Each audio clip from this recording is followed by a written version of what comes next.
الرحمن الرحیم نحمده ونصلی ونسلم علی رسولہ الکریم اما بعد فاعوذ باللہ من الشیطان الرجیم بسم اللہ الرحمن الرحیم ان اللہ وملائکتہ یصلون علی النبی یا ایہا الذین آمنوا صلوا علیہ وسلموا تسلیما۔ محبت کے ساتھ پڑھیے الصلاۃ والسلام علیک یا سیدی یا رسول اللہ وعلی آلک واصحابک یا سیدی یا رحمت للعالمین۔ عزتوں کی مسند پر جلوہ فرا میرے استاد محترم اور مصطفی گلشن کے مہکتے ہوئے پھولو، السلام علیکم ورحمۃ اللہ وبرکاتہ۔ میرا آج کا عنوان حضرت عمر کا اسلام لانا ہے۔ دعا ہے کہ اللہ میری زبان پر کلمت الحق جاری فرمائے۔ ہمیں دین پر عمل کرتے ہوئے کیا مشکل پیش آئی؟ ہم تو دین کی راہوں کے مسافر ہوئے تو عزتیں پائیں، اور اللہ کا نام لیا تو لوگوں نے پیار دیا۔ عبادات کے طریقے ہم نے اختیار کیے تو زمانے میں شریف کہلائے، لیکن وہ کتنا مشکل اور کٹھن مرحلہ تھا کہ جب کوئی اسلام لاتا تو وہ معاشرے سے کٹ جاتا، اس کا بائیکاٹ کر دیا جاتا۔ میرے اور آپ کے آقا و مولا حضور ختمی المرتبت صلی اللہ علیہ وسلم صادق بھی کہلاتے ہیں، امین بھی کہلاتے ہیں، اور لوگوں کی امانتیں بھی حضور کے گھر میں پڑی ہیں۔ اپنے فیصلوں کے اندر حضور کو حاکم بھی مانتے ہیں، لیکن جب اللہ کی توحید کا اعلان کیا تو یہ سب کے سب مخالف ہو جاتے ہیں، حتیٰ کہ اپنے سخے بھی مخالف ہو جاتے ہیں۔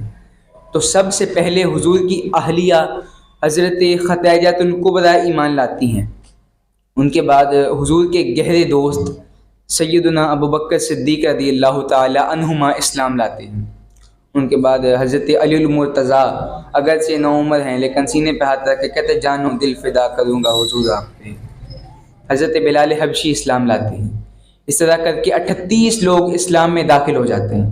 39ویں شخص حضرت امیر حمزہ تھے، ان کا ایمان لانا کوئی معمولی واقعہ نہیں تھا۔ جس طرح مسلمانوں کے اندر خوشی کی لہر دوڑ گئی تھی تو کفار کے اندر یہ خبر بجلی بن کے گری، تو اب وہ دارالندوہ میں بیٹھے سوچ رہے تھے کہ اب کیا کیا جائے، یہ جو نیا دین ہے یہ تو پھیلتا چلا جا رہا ہے، اگر یہ اسی طرح رہا تو اس کو روکنا تو پھر مشکل ہو جائے گا۔ تو مجلس میں موجود 22 سال کا نوجوان ہے، خطاب کا بیٹا ہے، حضرت عمر بن خطاب کھڑے ہوتے ہیں، کہتے ہیں کہ یہ کام تم میرے ذمہ لگا دو، میں بانی اسلام کا چراغ بجھا دیتا ہوں۔ بانی اسلام کا چراغ بجھانے کے ارادے سے تلوار اٹھائی اور نکل پڑتے ہیں۔ راستے میں ایک صاحب ملے، کہا عمر کدھر کے ارادے ہیں؟ تو کہا کہ بانی اسلام کا چراغ بجھانے جا رہا ہوں، آج ایک حمزہ بن عبد المطلب گئے ہیں، کل کوئی اور چلا جائے گا، اس طرح یہ تو طاقتور ہو جائیں گے، ان کو روکنا بہت مشکل ہو جائے گا، تو بانی اسلام کا چراغ بجھانے جا رہا ہوں۔ اس نے کہا کہ اپنے گھر کی خبر لی ہے؟ تو کہا کہ کیا ہوا میرے گھر کو؟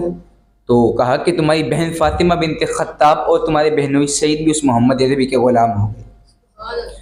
تو غصے میں بہن کے گھر کا رخ کر لیتے ہیں، جا کر دیکھا تو قاری قرآن کی تلاوت کرنے کی آواز آ رہی ہے، زور سے دروازے کو دستک دیتے ہیں۔ گھر والے سمجھ گئے کہ عمر آ گئے ہیں، قاری قرآن کو ایک گوشے میں چھپا دیا، تو بہن نے دروازہ کھولا، جو ہی دروازہ کھولا تو مار دھاڑ شروع کر دی، کہا تم صابی ہو گئی ہو، تم نے باو اجداد کا دین چھوڑ دیا ہے۔ بس یہ کہتے جاتے ہیں اور مارتے جاتے ہیں، خون بہنے لگتا ہے۔ تو بہن کہتی عمر سن لو، اگر تم خطاب کے بیٹے ہو پھر میں بھی خطاب کی بیٹی ہوں، جتنا مارنا ہے مار لو، میں محمد عربی کا دامن نہیں چھوڑوں گی۔ تو سوچنے پر مجبور ہو جاتے ہیں کہ ایک عورت کے اندر یہ جذبات، ایک عورت کے اندر یہ بجلیاں کس نے بھر دیں؟ تو کہا کہ جو تم پڑھ رہے تھے کیا میں بھی وہ پڑھ سکتا ہوں؟ کہا نہیں، تم ناپاک ہو، تمہیں غسل کرنا ہوگا۔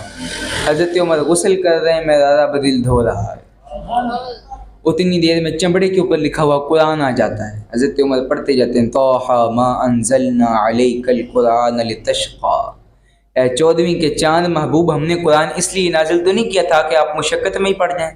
بس یہ پڑھتے جاتے ہیں، آنکھوں کے بندن ٹوٹتے چلے جاتے ہیں، دل سے کفر دھلتا چلا جاتا ہے۔ حضرت عمر کہتے ہیں جس در کے تم غلام ہوئے ہو، کبھی اس در کا میں غلام نہیں ہو سکتا؟ تو کہا ہو سکتے ہو۔ کہا پھر جلدی کرو، کہیں عمر کی عمر نہ برباد ہو جائے۔ گلے کے اندر کپڑا ہوتا ہے، بہنوئی کے ہاتھ میں دیتے ہیں، کہتے ہیں حضور کی چوکھٹ پہ غلام، حضور کی چوکھٹ پہ قیدی بنا کے لے چلو۔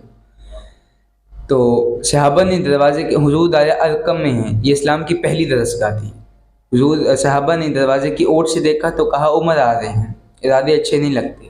حضور بھی جلوہ فراز ہیں، حضرت امیر حمزہ بھی موجود ہیں۔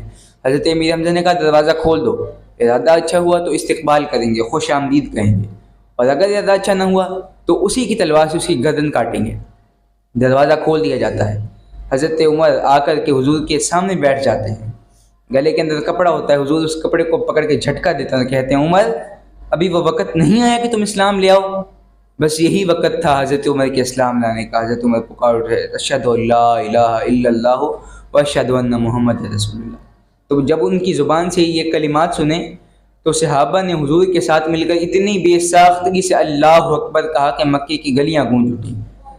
حضرت عمر اسلام لانے کے بعد کہتے ہیں حضور ہم حق پہ نہیں ہیں، فرمایا ہم حق پہ ہیں۔ اللہ کا دین سچا نہیں ہے، فرمایا اللہ کا دین سچا ہے۔ آپ اللہ کے سچے نبی نہیں ہیں، فرمایا میں اللہ کا سچا نبی ہوں۔ تو کہا پھر ہم چھپ کے نماز کیوں پڑھیں؟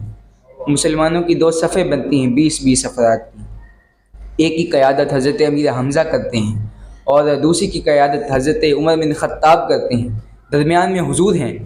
یہ قافلہ صحن حرم میں جاتا ہے، جا کے اللہ کی نماز ادا کرتا ہے۔ آئے تھے حضور کو قتل کرنے کے ارادے سے، لیکن تقریر ہنس کے کچھ اور ہی بول رہی تھی۔